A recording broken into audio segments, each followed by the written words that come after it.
Thank you very much, everybody, and good afternoon. Today is Good Friday, and this Sunday, millions of Christians celebrate Easter and the resurrection of Jesus Christ. At this holy time, we pray that God will heal the sick and comfort the heartbroken and bless our heroes.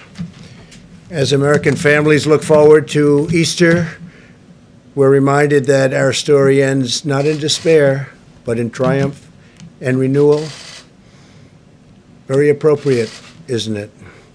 I'd like to provide Americans an update on our ongoing efforts in the war against the invisible enemy. Before I do that, I'll have a couple of notes. The United States, in discussions last night with Mexico, Saudi Arabia, Russia, and in dealing with OPEC nations, we are trying to get Mexico, as the expression goes, over the barrel. And Mexico is committing to do 100,000 fewer barrels. The president and I spoke last night. We have a great relationship, great friendship. They're helping us very much at the border. They have 27,000 soldiers, Mexican soldiers, on our border right now, stopping people from coming into our country as our wall goes up. We're up to about 168 miles of wall. And in speaking with the president, they have a limit. The OPEC nations have agreed to a different limit, reduction of about 23%.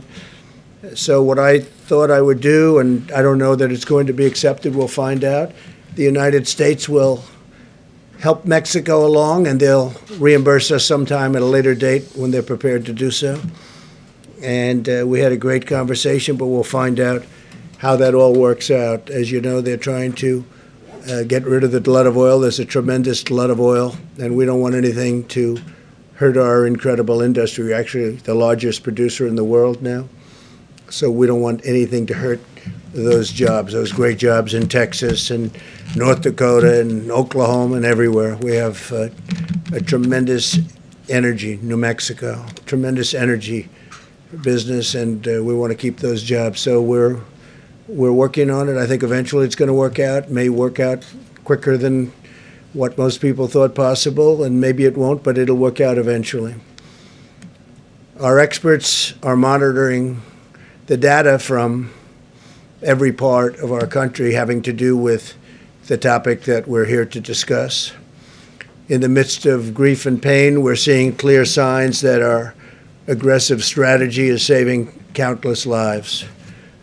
Tremendous progress is being made, although when you look at some of the numbers, I just spoke with Governor Cuomo, we had a good talk.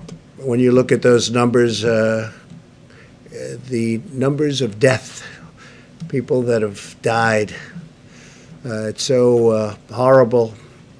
Now, on the other side, you have the numbers of beds being used, we were just saying, are substantially reduced. That's usually the sign that it's heading in the downward curve.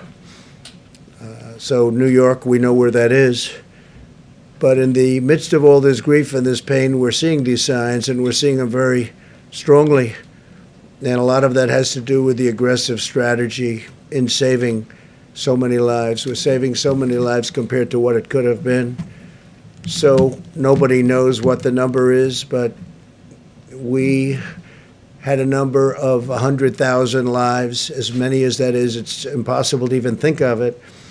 And that was the low end, with a tremendous amount of work and a tremendous amount of, you can call it many different things. Our people had to be extremely strong and brave to be able to put up with what they've put up with. But the minimum, if you did this, social distancing, and every other aspect, and I think I can say 90%, maybe even more than that, we're able to do it. The minimum number was 100,000 lives, and I think we'll be substantially under that number. Hard to believe that if you had 60,000, you can never be happy, but that's a lot fewer than we were originally told and thinking. So they said between 100 and 220,000 lives on the minimum side, and then up to 2.2 million lives if we didn't do anything.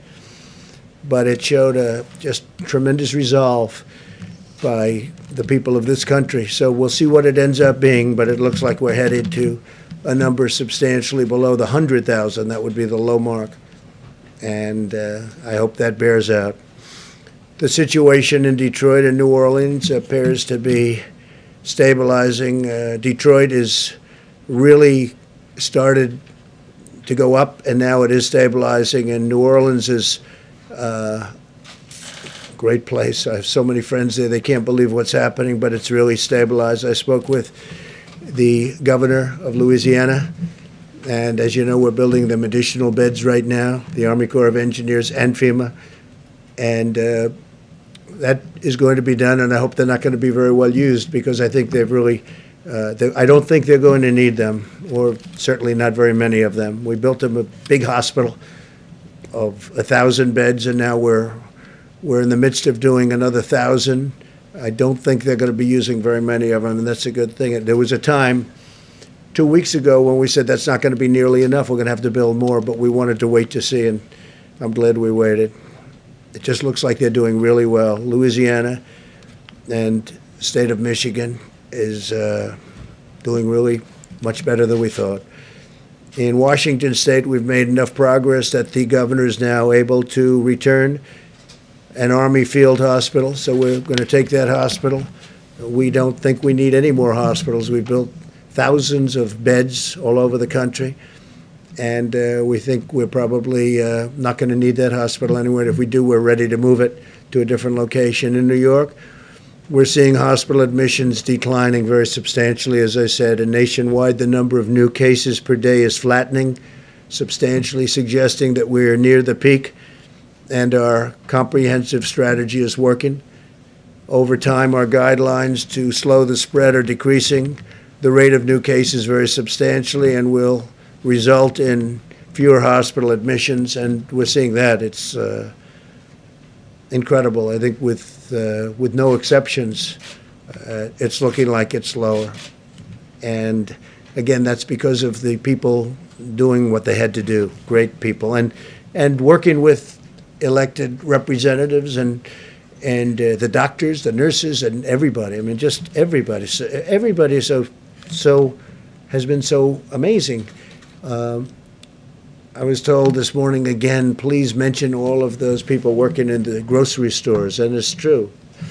The checkouts and the clerks and the people that are really, and a number of those people have become infected. So we want to thank them and a shout out to them. With the tireless devotion of American doctors and nurses and all of the medical people, we've kept our fatality rate very, very low compared to other countries. My administration's closely monitoring the data on the virus's impact on our cherished African American communities, because they've been hit hard. And the Surgeon General will be sharing more of that information right after we're finished here. He'll be coming up and saying exactly what's happening, because it's really, it's very troublesome, I will tell you that. I'd also like to provide clarity on the important point for many Americans on elective surgeries. While we've asked hospitals to cancel surgeries and procedures that do not take place at this time, just not to do them now, the choice to delay any treatment still remains between the patient and their doctor. We're not advising Americans to postpone medical treatment that their doctor believes should occur now. So it's different kinds of surgery, obviously. But we're really getting to the point where you can start to think about doing that surgery, if necessary, pretty soon, I think, pretty soon. Yesterday, I directed Secretary of Agriculture Sonny Perdue to expedite aid to American farmers. And Secretary Perdue will be using all of the tools at his disposal to develop a program, and very quickly, of at least $16 billion to provide relief for farmers, ranchers, and producers impacted by the coronavirus.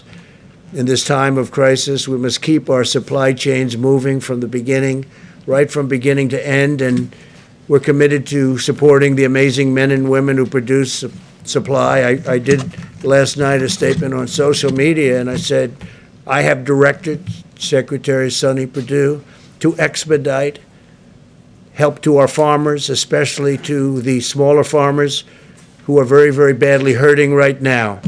I expect Secretary Perdue to use all of the funds and authorities at his disposal to make sure that our food supply is stable and safe, and our great farmers are prosperous and continue to be prosperous. We're working very hard to make sure our food supply chain is sound and plentiful, but we all know that that begins with our farmers, cattlemen, ranchers, and producers. So we're going to be working with the small farmers, the big farmers, the cattlemen, the ranchers, all of the producers. We're going to take care of them. We're working with them right now. We have a lot of money that was put there through our use of tariffs and other means, and we're going to help out our farmers.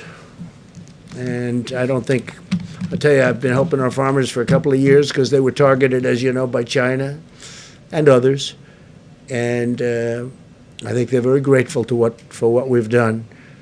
On the medical front, the FDA has issued 47 emergency use authorizations for advancements in testing, new ventilator designs, innovations in personal protective equipment, and experimental medicines, and Dr. Hahn's going to be talking about that. We've cut through the red tape to give doctors and patients unprecedented freedom to make their own healthcare decisions, granting access to potential therapies and drugs. Since Monday, we've deployed 2 major shipments of hydroxychloroquine from our national stockpile. It's going to various cities. And we are also disposing and getting, as quickly as we can, portions of it to the Department of Veterans Affairs and the Department of Defense. And speaking of the Department of Defense, they're going to be sending us 10 million N95 masks that they had. And we're in great shape in every way. We're in great shape with ventilators. We're in great shape with protective clothing. We have additional plane loads coming in, but we're not getting any calls from governors at this moment. I can speak, I think, for Vice President Pence, who'll be talking in a little while. We're getting very few calls from governors or anybody else needing anything. They're in great shape for this surge that's coming in certain areas in particular. And that's a good job. You've done a great job on that, Mike. Really a great job. I appreciate it. The whole country appreciates it. More than 2 million coronavirus tests have now been completed, and we're conducting approximately 100,000 more every day. We're also working to bring blood-based serology tests to the market as quickly as possible so that Americans can determine whether or not they have already had the virus and potentially have immunity. They have immunity if they've had the virus. A lot of them don't even know if they've had it. Sometimes it's brutal. You see the Prime Minister seems to be doing well now, I hope. He had a rough go of it and still is, but he's doing better. And then some people don't even know they had it. It could be sniffles. It could be they don't feel perfect, but they've had it. And they're the lucky ones. The NIH, CDC, and FDA are currently validating these antibody tests to ensure that they're accurate, and they're doing that at breakneck speed. I think we can say that, Doctor, and we're going to get them approved very quickly. Dr. Hahn. When validated, we're confident that the production will scale up to tens of millions of tests very quickly. We're leading the world now in testing by far, and we're going to keep it that way. Other countries are coming to us, and they're wanting to know about our tests, and can they buy the tests, and can they do whatever they have to do to get the tests, and we're going to make that very soon. We'll be in a position to make that possible because it's important for them to have it. And we're going to have an announcement on the World Health Organization sometime next week. As you know, we give them approximately $500 million a year. And we're going to be talking about that subject next week. We'll have a lot to say about it. We'll hold it. Every American should be proud of what our country has achieved in just a short period of time. The U.S. military has deployed thousands of personnel to build 23 temporary hospitals with more than 16,000 beds. And we have the potential to build many more if we needed them. We're all ready to go, but I don't think we're going to need them, which is great news.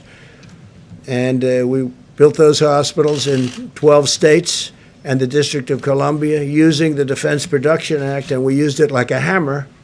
A lot of the media said, oh, we weren't using it. We used it like a hammer to a point where all we had to do is say the words and everybody gave us max, and they've done a good job. They really have done a good job with few exceptions. And we've harnessed the full power of American industry to produce ventilators and other essential supplies.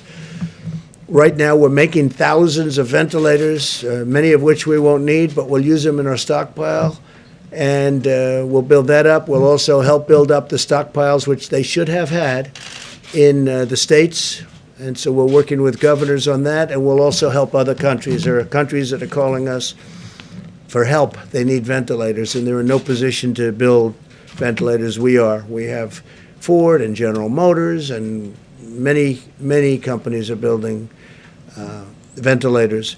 So we're going to be helping at a not too distant point. We're going to be helping quite a few of the countries. Now, we've launched Project Airbridge to deliver nearly 300 million pieces of personal protective equipment from and around the globe.